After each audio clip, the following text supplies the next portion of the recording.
Hello dear student of class 3rd. Now today is your English class and your English teacher Reena Zain again with you in your class.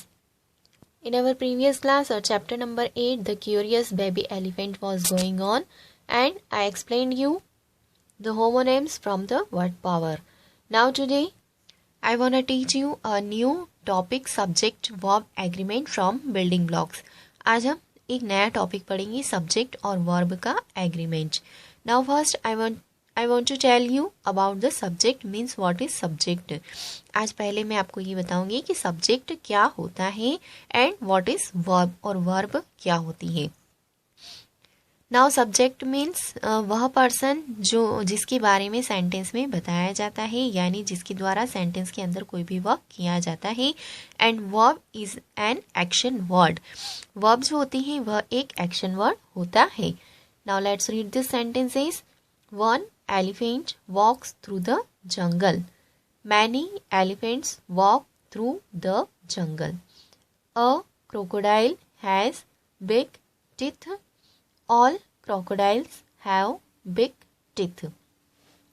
Now look in the sentence. Here the one elephant and many elephants. A crocodile, all crocodiles. ये elephant और crocodiles words जो हैं ये sentences के subject कहलाएंगे क्योंकि पूरे sentence में इन दोनों के बारे में बताया गया है. जैसे फर्स्ट सेंटेंस में बताया गया है 1 elephant walks through the jungle. एक एलिफेंट जंगल में घूमता है. और अ क्रोकोडाइल हैज बिग टीथ. एक क्रोकोडाइल के बड़े बड़े टीथ हैं.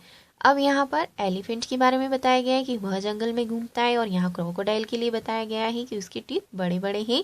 तो एलिफेंट और crocodile both are the subject. ये दोनों सब्जेक्ट कहे जाएंगे. फर्स्ट सेंटेंस में एलिफेंट के साथ क्या लिखा गया है वॉक्स यानी वह घूमने का काम कर रहा है, चलने का काम कर रहा है. और सेकंड एलिफेंट में क्रोकोडाइल के पास है टिथ. तो ये जो वर्ड्स हैं ये क्या कहलाएंगे एक्शन वर्ड यानी वर्ब कहलाएंगे. ओके अब now look this sentences so carefully. In sentences को ध्यान से देखिए. 1 elephant walks. Many elephants walk. दोनों सेंटेंस में क्या डिफरेंस लगा आपको. यहाँ पर 1 elephant लिखा है तो 1 elephant के साथ में जो वर्ब यूज की गई है उसमें एस लगा है. यहाँ मैनी एलिफेंट्स मीन्स बहुत सारे एलिफेंट्स हैं तो बहुत सारे एलिफेंट्स मीन्स प्लूरल. तो यहाँ प्लूरल सब्जेक्ट के साथ में जो वर्ब लगी है वॉक ये भी प्लूरल फॉर्म में है. अ क्रोकोडाइल मीन्स एक क्रोकोडाइल और उसके साथ में हैज लगा है. ऑल क्रोकोडाइल्स मीन्स बहुत सारे crocodiles means plural means many उसके साथ में हैव लगाया गया है. Now observe it how the action word walk and has have changed depending on whether the subject of the sentence यानी वन और सेंटेंस का जो सब्जेक्ट है वह वन है और मैनी है मीन सिंगुलर और प्लूरल है. तो उसके अकॉर्डिंग सब्जेक्ट की जो सेंटेंस की जो वर्ब है वो किस तरह से चेंज हो रही है. अगर हमारा सेंटेंस का जो सब्जेक्ट है वह सिंगुलर होगा मीन्स ओनली वन होगा तो उसके साथ में जो वर्ब यूज़ की जाएगी उसमें प्लूरल फॉर्म उसका सिंगुलर फॉर्म यूज़ होगा मीन्स एस या ई एस के साथ वर्ब को यूज़ किया जाएगा. If we have the plural subject in a sentence अगर सेंटेंस के अंदर हमारा प्लूरल सब्जेक्ट होगा then we will use a plural form of a verb. तब वर्ब की plural form means without S या ई एस यूज़ की जाएगी. Okay now for the has and has और हैव के लिए हैज़ हमेशा सिंगुलर सब्जेक्ट के साथ यूज़ किया जाता है और हैव हमेशा प्लूरल सब्जेक्ट के साथ यूज़ किया जाता है.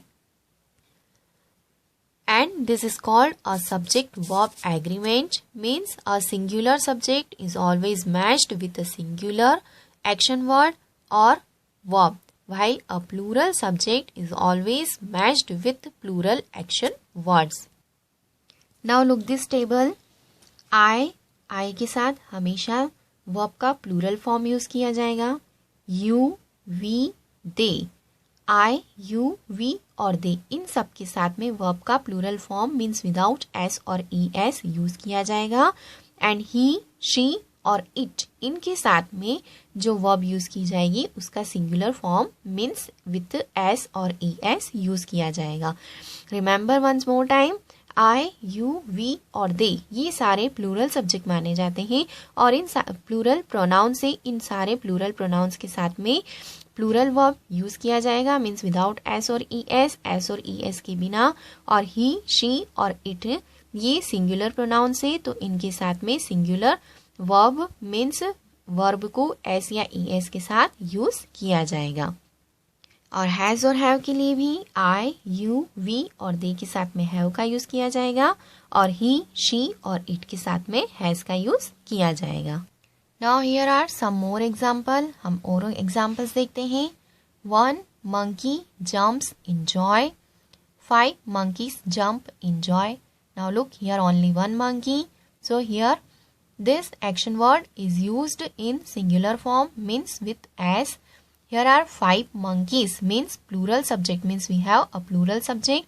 So here the verb is used in plural form means without s or es. The kolo kolo bird cries mournfully. Here the subject kolo kolo bird is in singular form. यहाँ कोलो कोलो bird singular form में दिया है तो उसके साथ में क्राइस का यूज किया गया है। एंड हियर कोलो कोलो birds means we have plural subject, so here this cry means plural form of the verb is used. The rules applies to helping verbs as well as in both present and past tense. अब हम जो helping verb का use करते हैं is, are, am और was, were का, उनके लिए भी हम सेम थिंग करेंगे। मीन्स हमारा जो सब्जेक्ट है अगर वो सिंगुलर फॉर्म में होगा तो उसके साथ में इज और वॉज का यूज किया जाएगा और अगर हमारा सब्जेक्ट प्लूरल फॉर्म में होगा तो उसके साथ आर और वर का यूज किया जाएगा। For example, 1 snake is slithering through the grass and 2 snakes are slithering through the grass। यहाँ 1 snake मीन्स हमारा सब्जेक्ट क्या है, सिंगुलर, तो सिंगुलर के साथ इज का यूज किया गया है।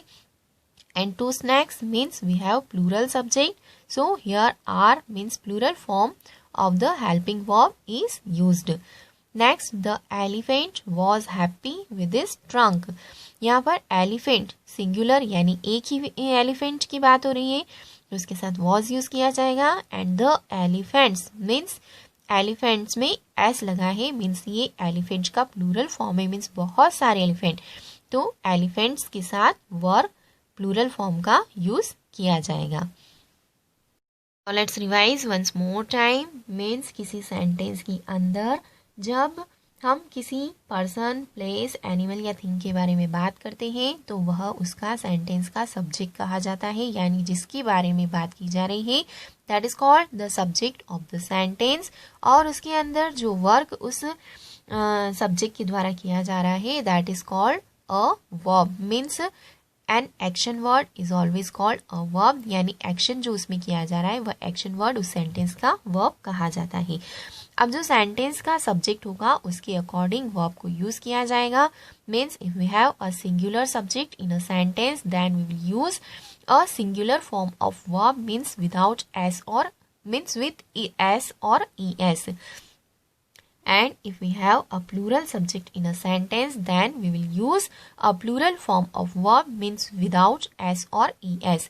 यानी सेंटेंस के अंदर अगर हमारा सब्जेक्ट सिंगुलर फॉर्म में होगा यानी ओनली वन होगा तो हम उसके साथ में s और es वाली वर्ब को यूज करेंगे और साथ में ही, शी और इट के साथ में भी वर्ब की सिंगुलर फॉर्म मीन्स एस और ई एस के साथ यूज की जाएगी।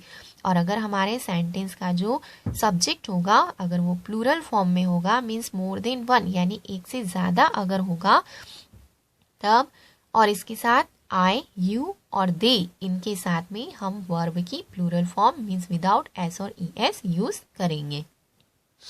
When the subject of a sentence has two naming words joined by and it is matched with a plural verb because the subject is now more than one। अब अगर हमारे पास कोई ऐसा subject दिया है जिसके अंदर 2 नेमिंग वर्ड्स दिए हैं यानी 2 नाउन वर्ड्स दिए हैं और उन दोनों को ए एंड डी एंड के द्वारा ज्वाइन किया गया है तब हम इन सब्जेक्ट को प्लूरल फॉर्म में मानेंगे और उनके साथ में प्लूरल वर्ब का यूज किया जाएगा। Now for example, the parrot loves guavas. यहाँ सिर्फ पैरट का यूज की, पैरट सब्जेक्ट है यानी पैरट अकेला है, तो उसके साथ में हम singular verb means with S और ई एस यूज करेंगे। The parrot and the peacock loves guavas. अब यहाँ पर हमारे पास टू नेमिंग वर्ड्स यानी पैरट और पिकॉक दोनों है और उन दोनों के बीच में क्या आ रहा है, एंड।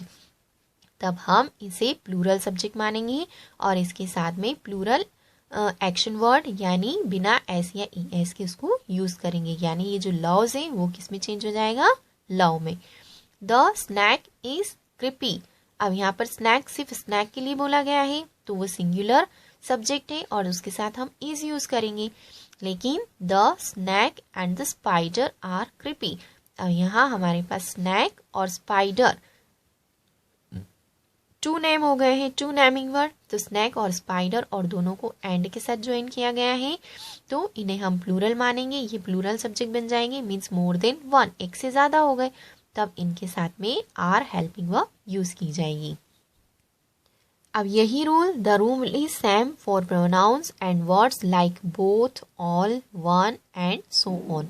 और यही रूल हम प्रोनाउंस के साथ भी यूज करेंगे और साथ में ऐसे वर्ड जैसे बोथ, ऑल, वन, इनको भी इनके साथ भी यूज किए जाएंगे। A singular subject matches with a singular verb while a plural subject matches with a plural verb. यानी इसमें से बोथ, ऑल ये प्लूरल सब्जेक्ट माने जाएंगे और वन को सिंगुलर सब्जेक्ट माना जाएगा। For example, one if them is going to the doctor.